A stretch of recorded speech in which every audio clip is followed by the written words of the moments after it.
हिमालय पर्वत श्रृंखला का पहला बड़ा उभार आज से 7 करोड़ वर्ष पहले शुरू हुआ। उसी के समशीतोष्ण भूभाग में सबसे पहले वनस्पतियां उत्पन्न हुईं। इसके बाद यहीं मानव ने अपना जन्म पाया। धरती माता की गोद और हिमालय पिता के संरक्षण में उसने अपनी सभ्यता का विकास किया। प्रकृति के रहस्यों और जीवन की दिव्यताओं की खोज उसने इसी के शुभ्र शिखरों की छाया में पूरी की। यह स्थान सिर्फ पर्वत शिखरों का पुंज नहीं, बल्कि विश्व की आध्यात्मिक सत्ता का केंद्र है। आध्यात्म का अर्थ अलग अलग लोगों के लिए अलग अलग है। कुछ के लिए कर्मकांड आध्यात्मिक लक्ष्यों को प्राप्त करने का तरीका है, तो कुछ के लिए प्रकृति। उच्च स्तर की पौराणिक कथाओं और शास्त्रों में हिमालय का प्रमुख स्थान है। पुराणों के अनुसार ये भगवान शिव का निवास स्थान है। हिमालय सिर्फ बर्फ के पहाड़ नहीं, बल्कि उससे कहीं अधिक ज्यादा है।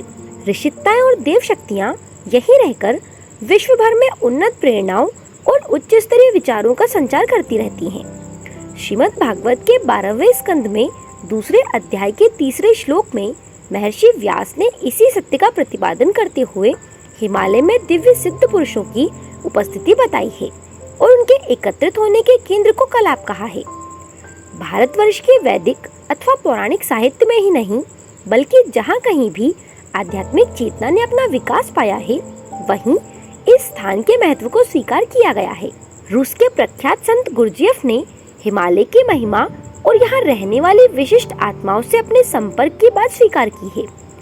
जापान की महिला संत हातोसाना के अनुसार हिमालय दिव्य आत्माओं की निवास भूमि है।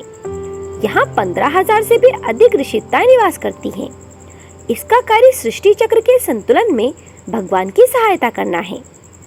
थियोसोफी संप्रदाय की संस्थापक मैडम ब्लावत्स्की और उनकी शिष्या एनी बेसेंट ने भी यहाँ पर रहने वाले सिद्ध पुरुषों की पार्लियामेंट का वर्णन किया है, जो कि आध्यात्म क्षेत्र के महत्वपूर्ण निर्णय लिया करती है।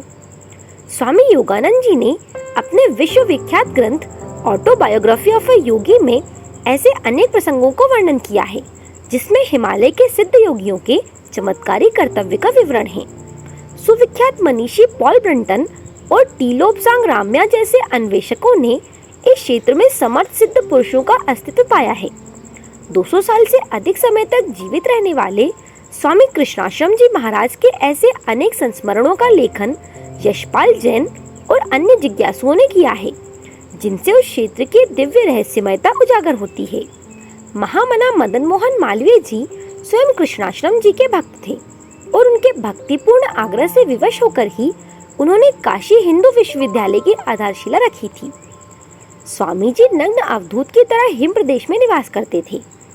हिमालय में जितने छोटे बड़े तीर्थ स्थान हैं, उतने अन्यत्र मिलने कठिन हैं। हरिद्वार इस देवभूमि का द्वार है। यहाँ से आगे बढ़ते ही ऋषिकेश से बद्रीनाथ जाने के रास्ते में देवप्रयाग, नंदप्रयाग, कर्णप्रयाग, रुद्रप्रयाग आदि कितने ही प्रयाग और उत्तर काशी, गुप्त काशी, दिव्य काशी आदि कितने ही तीर्थ मिलते हैं।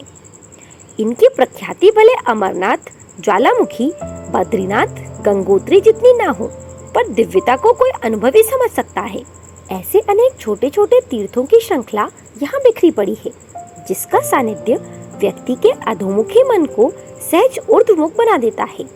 शिव और शक्ति के विभिन्न रूपों के देवस्थान थोड़ी दूर पर गांवों के समीप और पर्वतीय घाटियों में सर्वत्र पाए जाते हैं। सती के आत्मविसर्जन का, पार्वती की साधना का यही स्थान था। शिव तांडव भी यही हुआ था। उसी अवसर पर उपयोग में लाया गया त्रिशूल उत्तरकाशी के एक प्राचीन स्थान में स्थापित बताया जाता है। जमदग्नि और परशुराम की तप साधना उत्तरकाशी में ही संपन्न हुई थी।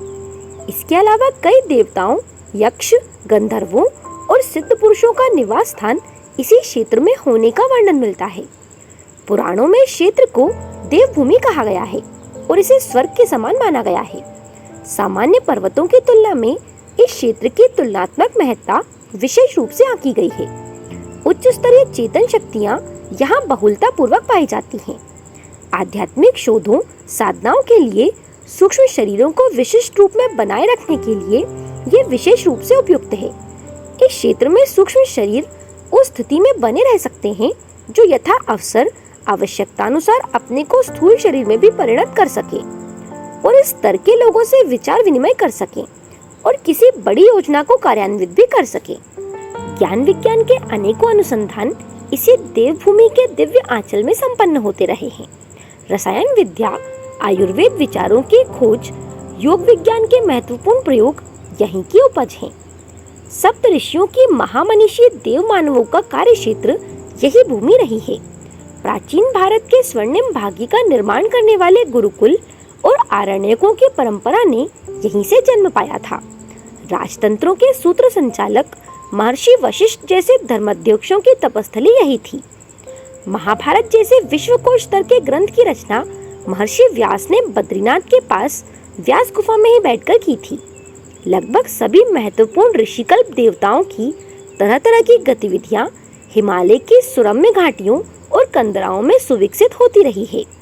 उन्हीं प्रयोगों से लाभान्वित होकर भारतवर्ष के 33 करोड़ नागरिक कोटि देवता कहलाए।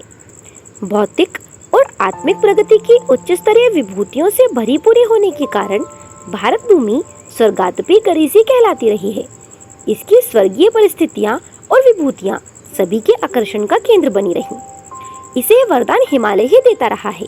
जलधारा वाली भागीरथी ही नहीं, देवलोक की ज्ञान गंगा का अवतरण और प्रवाह भी इसी क्षेत्र से आरंभ होता रहा है।